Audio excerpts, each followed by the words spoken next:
اللہ ہمیں اپنی فضیلات کو چھپنے کی توفیق عطا فرما۔ اللہ اس مدرسے کو خوب خوب کر اپنی طرف فرما۔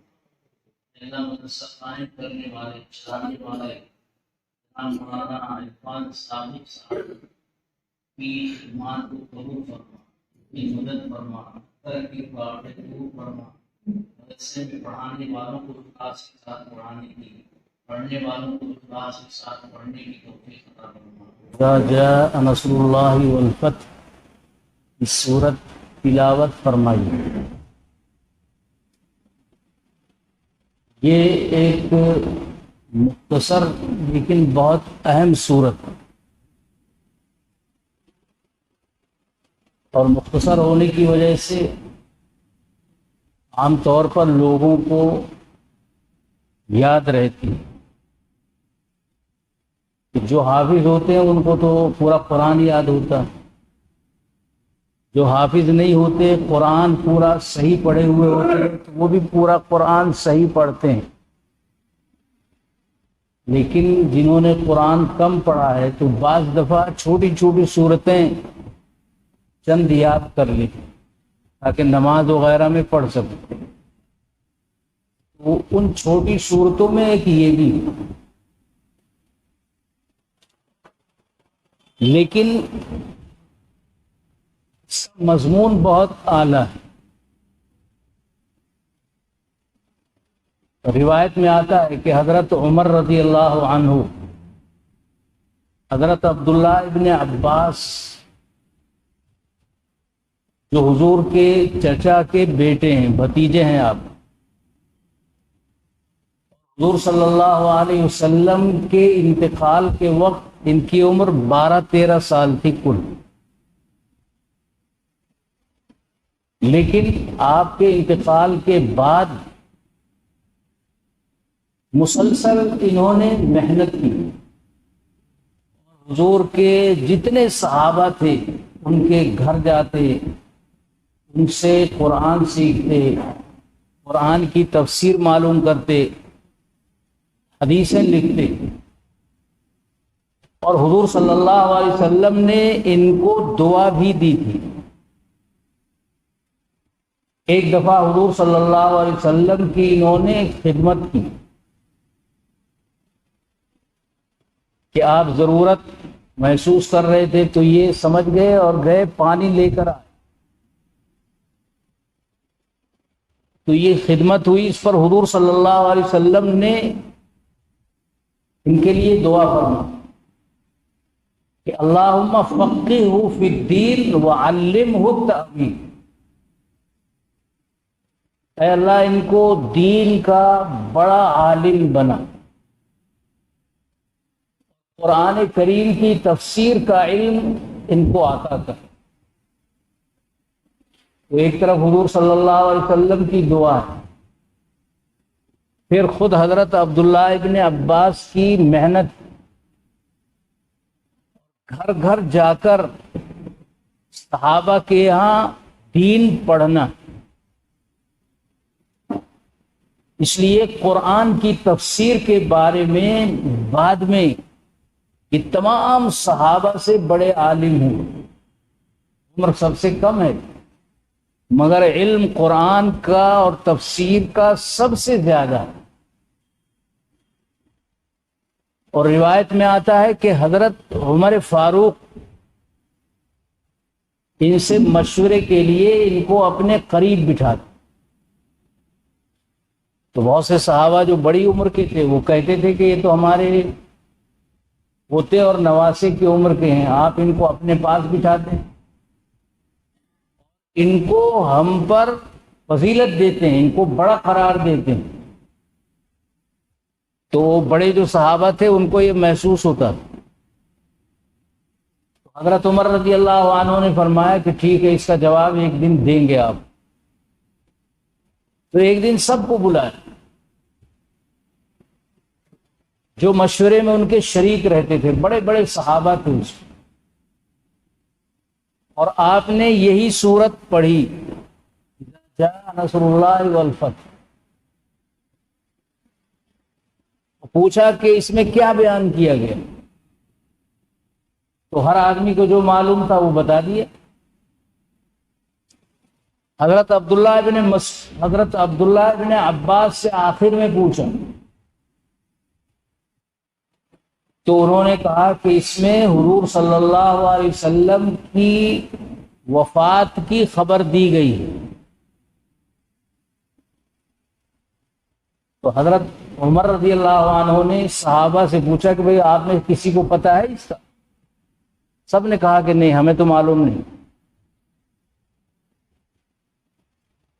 تو علم کی وجہ سے حضرت عبداللہ ابن عباس کو حضرت عمر نے اتنی اہمیت دی۔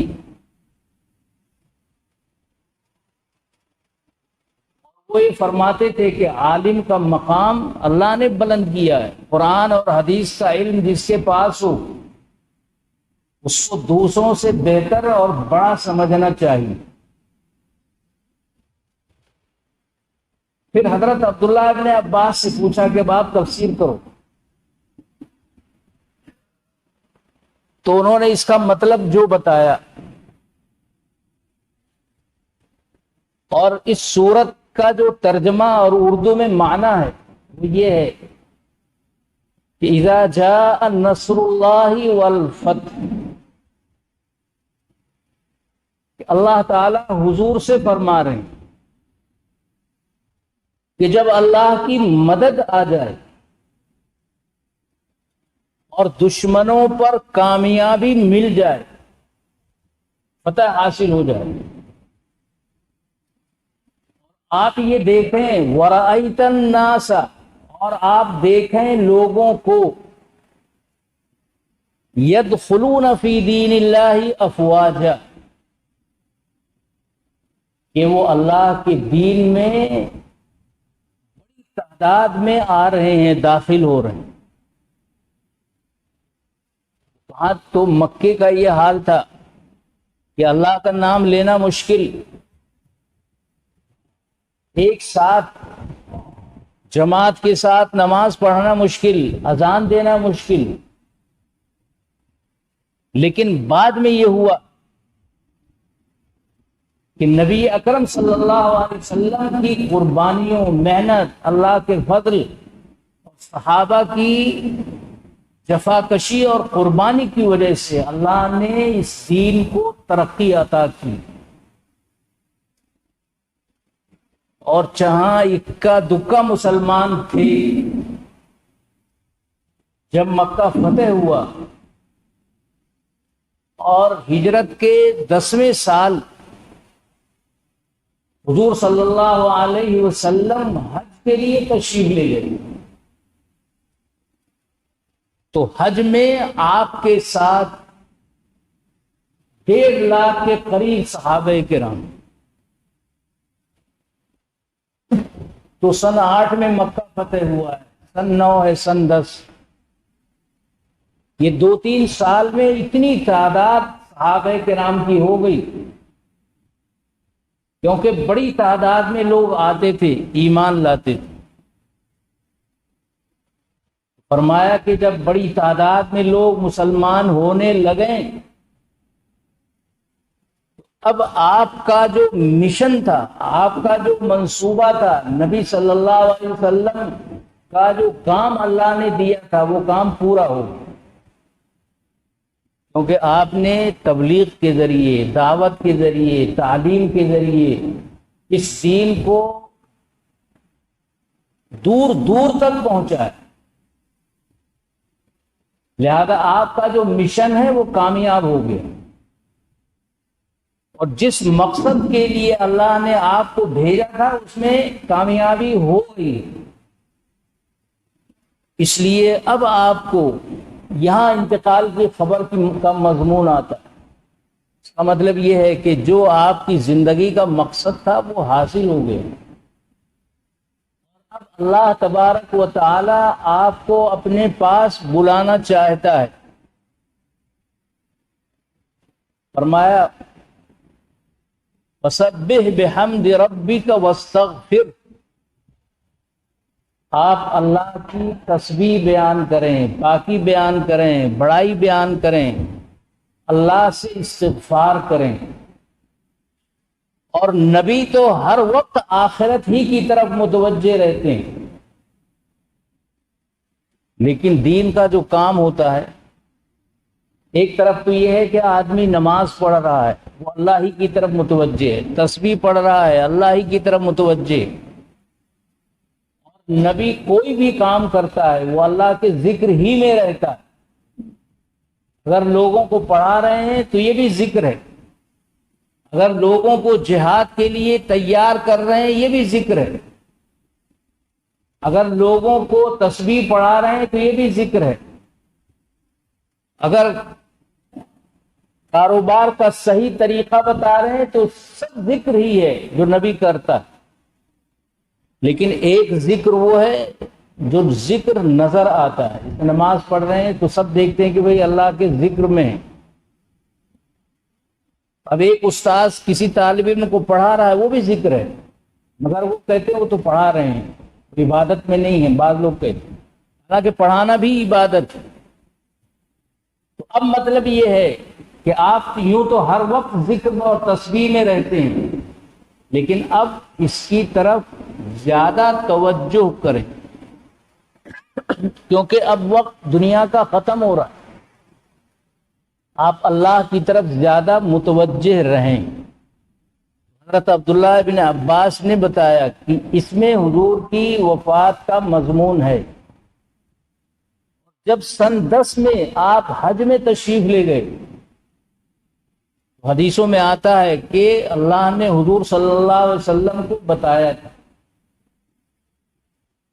کہ پہلے آپ حج کریں گے، حج کے بعد پھر آپ کی وفات ہوگی،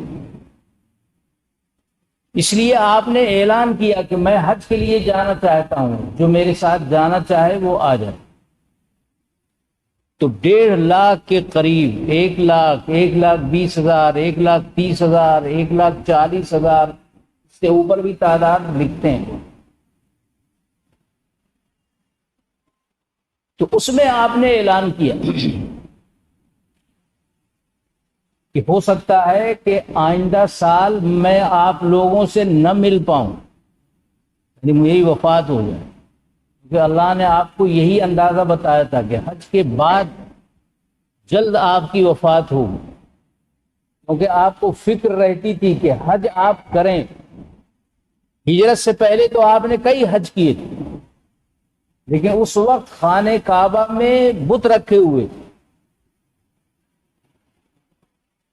آپ یہ چاہتے تھے کہ خانہ کعبہ بالکل شرک سے خالی ہو جائے، توحید کا مرکز ہو جائے، پورے مکے میں مسلمان ہی مسلمان رہیں، اسلام ہی کا وہاں پر نام لیا جائے، کوئی شرک بت پرستی وغیرہ نہ ہو۔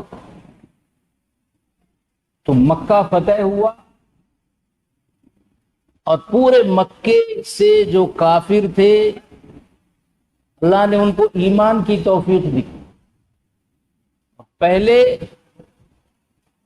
کافر بھی حج کرتے تھے، لیکن ان کا حج عجیب غریب قسم کا ہوتا تھا، اپنے طور پہ انہوں نے دین کی باتیں بنا لی۔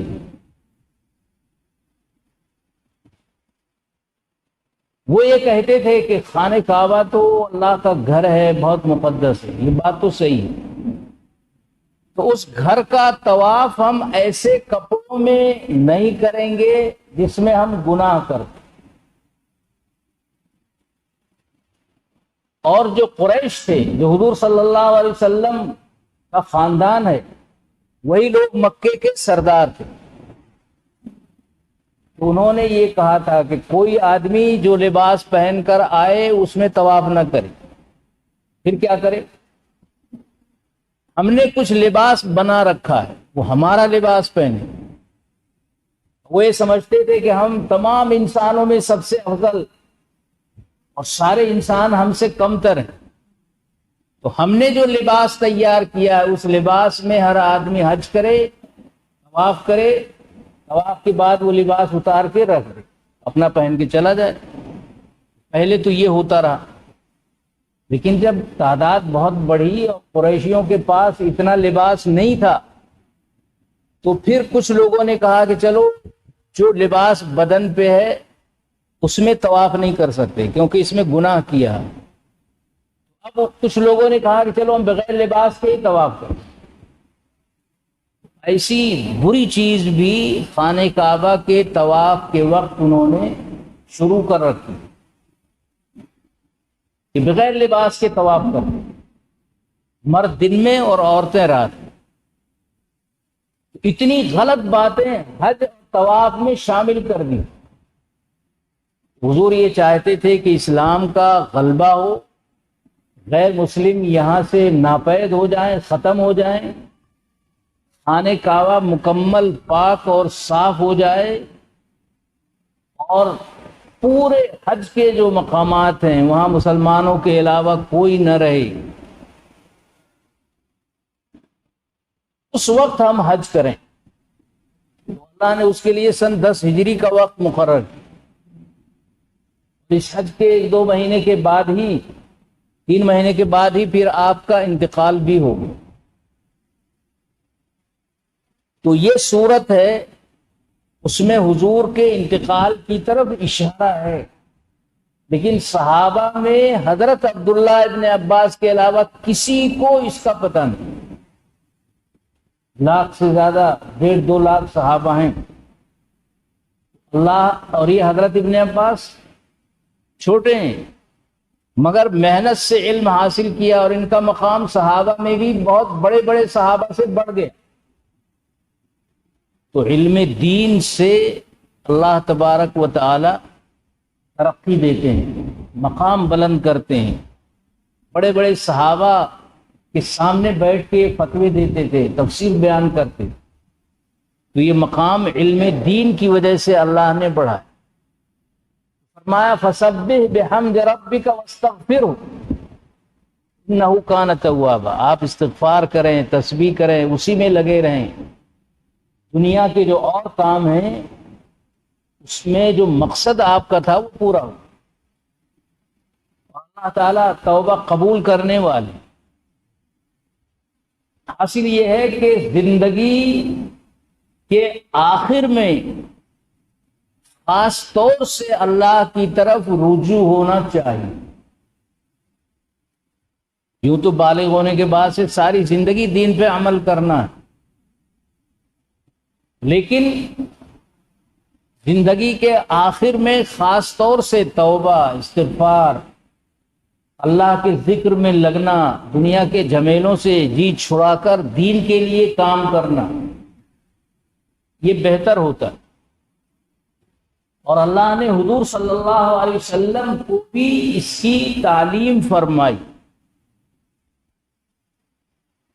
اور یہ قرآن یا حدیثیں یہی نبی پاک صلی اللہ علیہ وسلم کا سرمایہ ہے۔ حدیث میں ہے کہ لا نورث ما ترکنا صدقہ، اگر ہمارے پاس کچھ مال ہے کسی نبی کے پاس،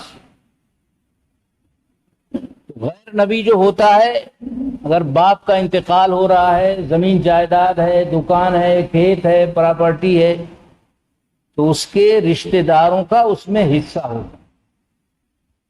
لیکن جو انبیاء ہوتے ہیں وہ مال اور دولت کمانے نہیں آتے، وہ دین لے کر آتے ہیں اور دین دے کر جاتے ہیں۔ اللہ سے دین لیا، اس پر عمل کیا، اس کی تبلیغ کی، اس کی دعوت کی، ساری زندگی یہی کرتے ہیں،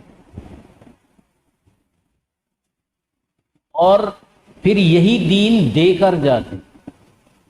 تو نبی کا جو سرمایہ ہے یہ دین ہے، یہ قرآن کریم ہے، یہ حدیثیں ہیں۔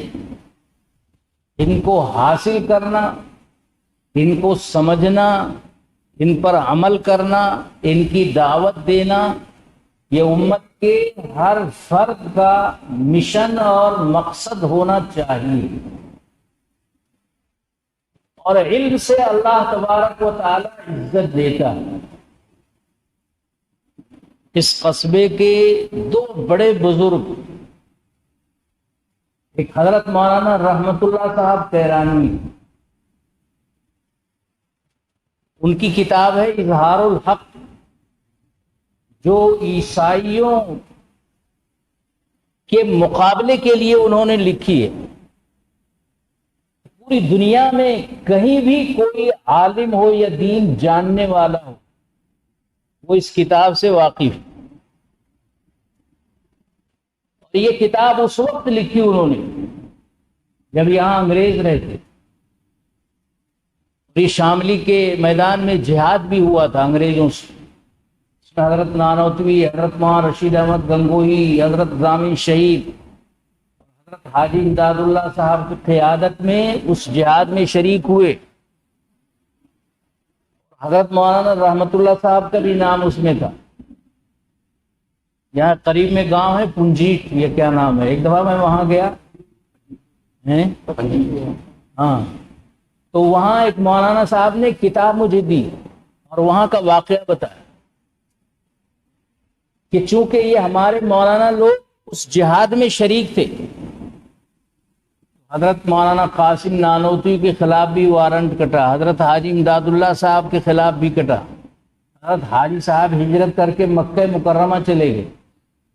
حضرت نانوتوی کو اللہ نے دیوبند میں رہتے ہوئے ہی بچایا. حضرت مولانا رحمت اللہ صاحب کیرانوی یہاں سے اسی گاؤں میں چلے گئے جو پنجیٹ ہے.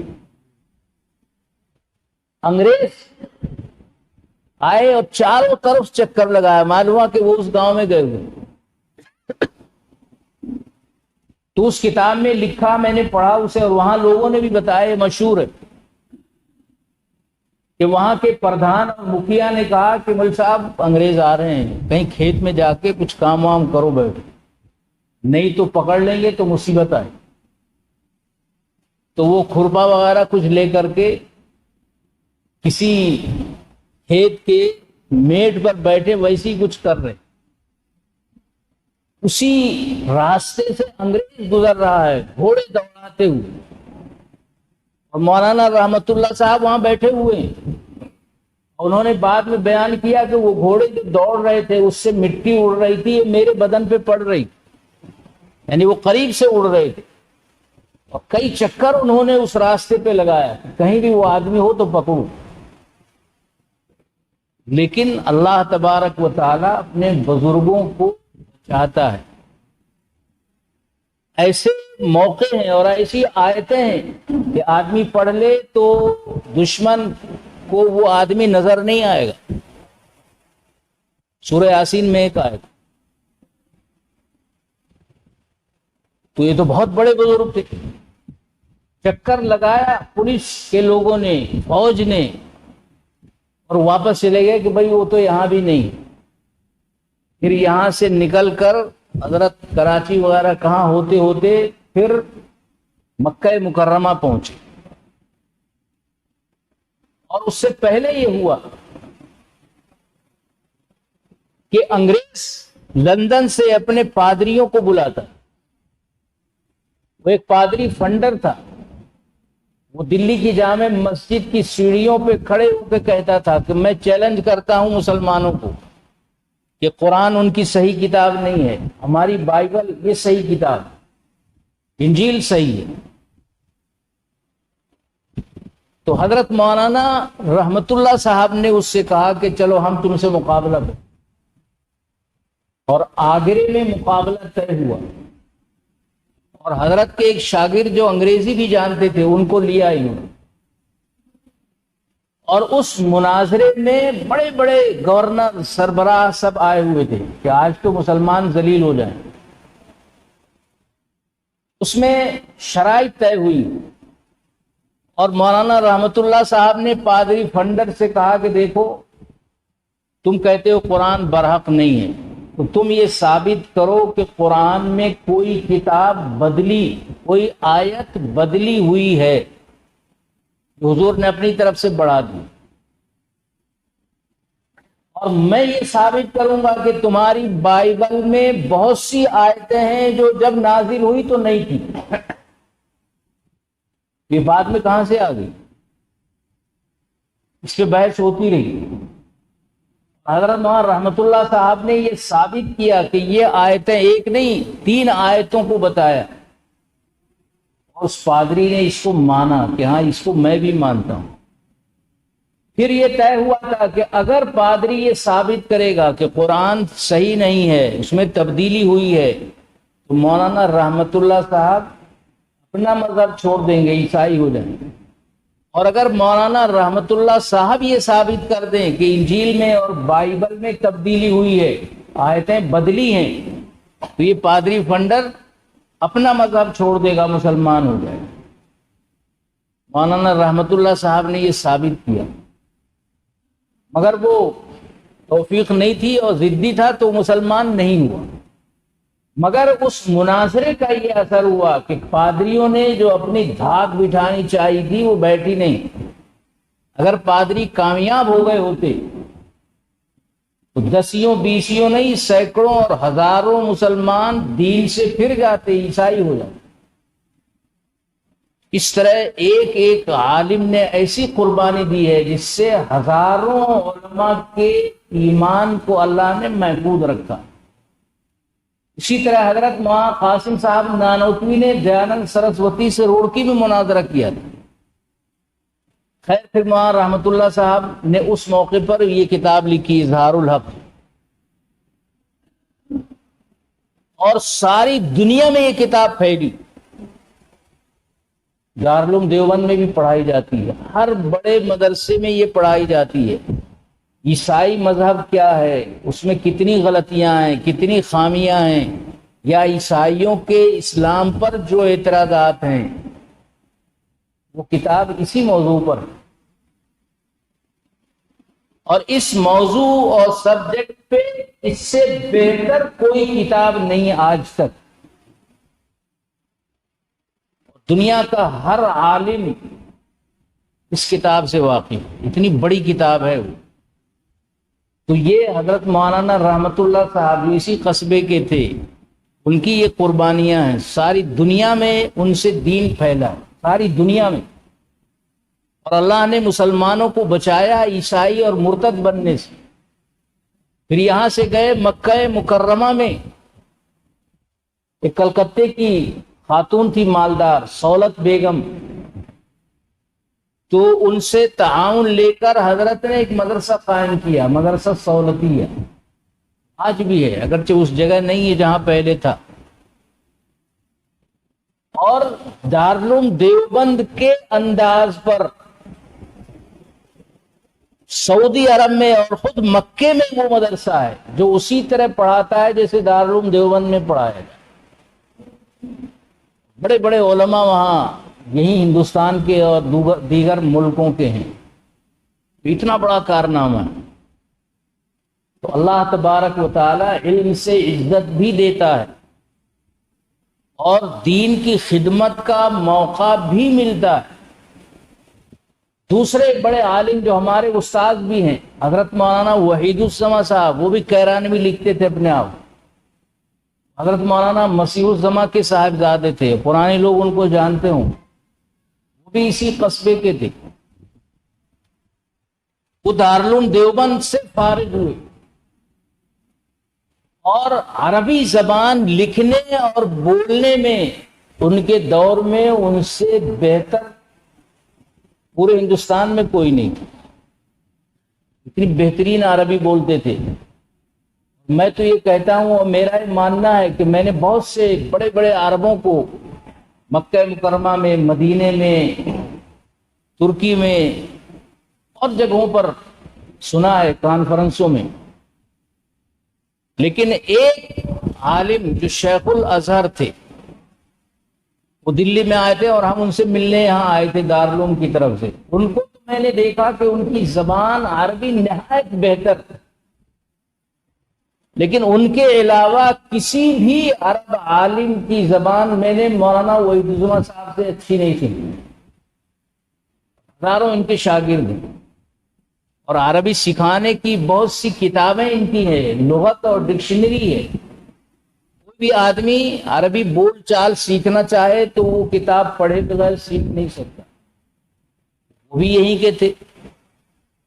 تو علم دین سے اللہ تبارک و تعالی علم بھی دیتا ہے، قرآن و حدیث کی خدمت کا موقع بھی دیتا ہے، دنیا میں مقبولیت بھی دیتا ہے، اور دنیا میں دین کی خدمت کے اسباب بھی فراہم کرتا اور عزت بھی دیتا اور پیسہ بھی پھر آتا ہے۔ وہ لوگ جو پیسے کے پیچھے لگے رہتے ہیں اور کوئی دینی تعلیم وغیرہ کی طرف توجہ نہیں کرتے، بعض دفعہ دینی علم حاصل کرنے والوں کو اگر واقعی اخلاص سے وہ پڑھتے ہیں تو اللہ تعالیٰ دنیا بھی بہت دے دیتا ہے۔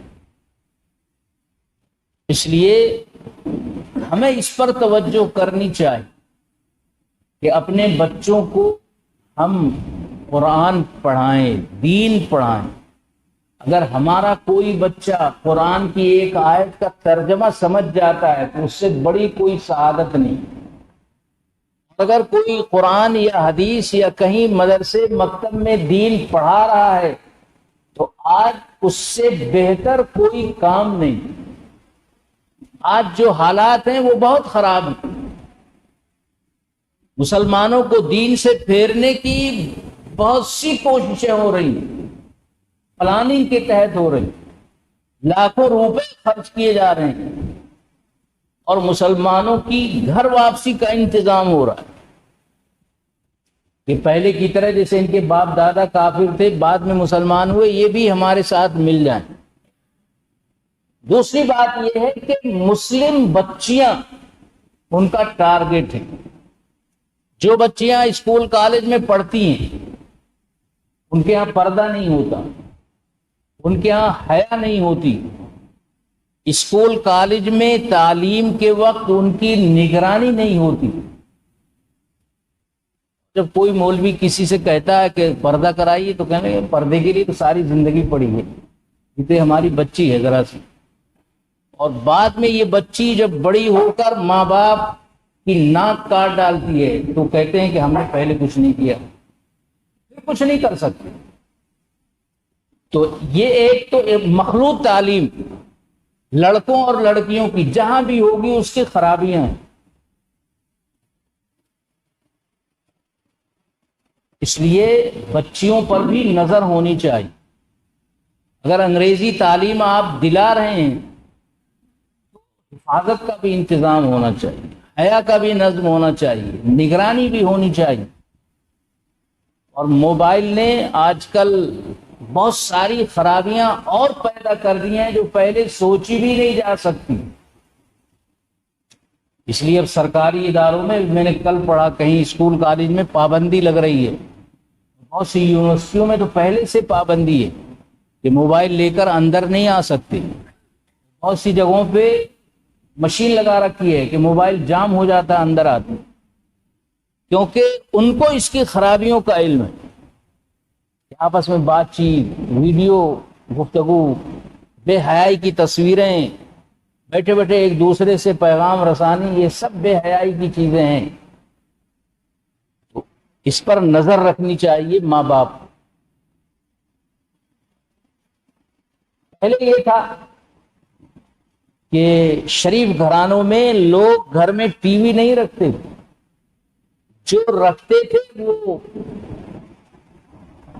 نگرانی کے ساتھ اس کو دیکھتے تھے اکثر لوگ، مگر وہ ٹی وی بھی بعد میں پڑا معلوم کہ ہر بچے کے پاس یا بچی کے پاس اس کے کمرے میں الگ ٹی وی ہے، اس کی بھی بڑی خرابیاں ہوتی۔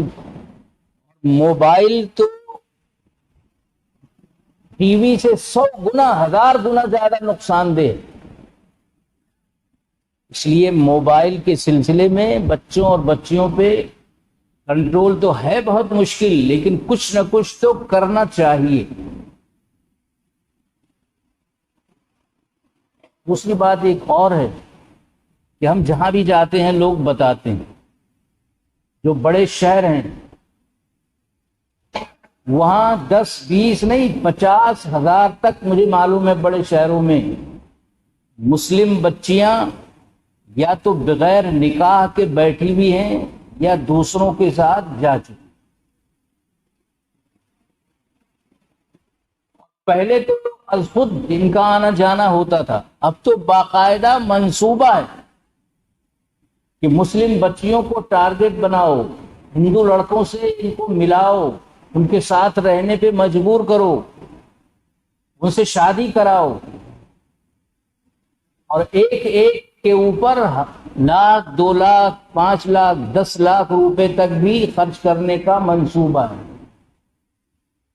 قرآن کریم میں ایک آیت ہے کہ اے ایمان والو قوا انفسکم و اہلیکم نارا، تم اپنے آپ کو اور اپنے گھر والوں کو جہنم کے عذاب سے بچاؤ، کہ جہنم میں آگ جل رہی ہے، تمہارے بچے تمہارے گھر والے اس میں کودنا چاہتے ہیں، اس میں جل کر ختم ہونا چاہتے ہیں، جہنم سے بچاؤ، یعنی ان عقیدوں سے، ان کاموں سے، بے حیائی کی ان باتوں سے جس سے جہنم میں بعد میں جانا پڑے گا۔ لہذا اپنے بچوں کی تعلیم کی فکر کریں، بچیوں کی تعلیم کی فکر کریں، اور دینی تعلیم، دینی دعوت، ان دونوں ذریعوں سے دین پھیل رہا ہے، محفوظ بھی ہے۔ لہذا جماعت کا کام بھی ہونا چاہیے، تعلیم کا کام بھی ہونا چاہیے، بزرگ اور بڑے علماء سے تعلق بھی ہونا چاہیے، مدرسے اور دینی تعلیمی اداروں سے بھی تعلق ہونا چاہیے۔ میں تو آیا تھا، جناب مولانا عرفان صاحب ہیں، دارالعلوم دیوبند کے فارغ ہیں، انہوں نے مجھ سے بھی کچھ پڑھا ہے تو تعلق بھی رکھتے ہیں، تو وہاں مدرسے میں آیا تھا، پھر انہوں نے کہا کہ ہاں کچھ بیان کرو، یہ کچھ باتیں آپ کے سامنے عرض کریں۔ تو ان کا مدرسہ ہے جو الحمدللہ ترقی کر رہا ہے، لڑکیوں کا بھی اسکول اور مدرسہ ہے، بڑوں بچوں کا بھی ہے۔ اللہ تعالیٰ ان کی کوششوں کو قبول فرمائے، اور جو لوگ بھی دین کا جو بھی کام کر رہے ہیں اللہ تعالیٰ ان کو قبول کرے اور ان کا بہتر اجر اور صلہ ان کو عطا فرمائے۔ دعوانا الحمدللہ رب العالمین۔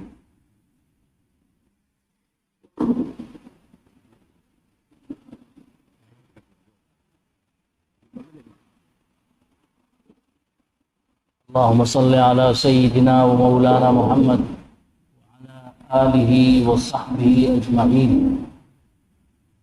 اللہم انا نسألک علما نافعا وعملا صالحا متقبلا ورزقا حلالا واسعا وشفاء من کل داء۔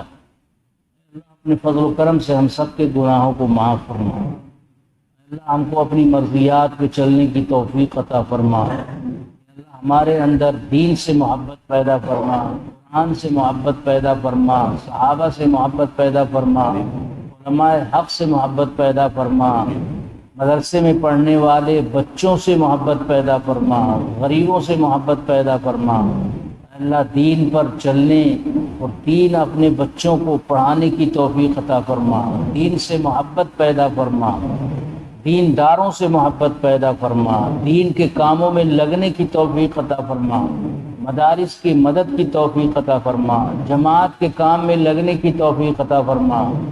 اے اللہ تمام نیک کاموں میں ہمیں شامل ہونے کی توفیق عطا فرما، تمام اچھے اخلاق اپنانے کی توفیق عطا فرما، تمام برے اخلاق سے بچنے کی توفیق عطا فرما۔ اے اللہ نبی اکرم صلی اللہ علیہ وسلم کی محبت نصیب فرما، آپ کی شفاعت نصیب فرما، آپ کے دست مبارک سے حوض کوثر کا جام نصیب فرما۔ اے اللہ تمام مدرسوں کی حفاظت فرما، دارالعلوم دیوبند کی حفاظت فرما، مظاہر علوم کی حفاظت فرما، دارالعلوم ندوہ کی حفاظت فرما، جتنے بھی بڑے چھوٹے مدرسے ہیں سب کی حفاظت فرما، تمام مسلمانوں کی حفاظت فرما، ہماری عزت و آبرو کی حفاظت فرما، قبرستانوں کی حفاظت فرما، عصری تعلیمی اداروں کی حفاظت فرما۔ اے اللہ دین کے کام میں، تعلیم کے کام میں لگے ہوئے سارے لوگوں کی خدمات کو، کوششوں کو قبول فرما۔ ربنا تقبل منا انک انت السمیع العلیم وتب علینا یا مولانا انک انت التواب الرحیم۔ صلی اللہ تعالی علی خیر خلق سیدنا و مولانا محمد وعلی آلہ وصحبہ اجمعین برحمتک یا ارحم۔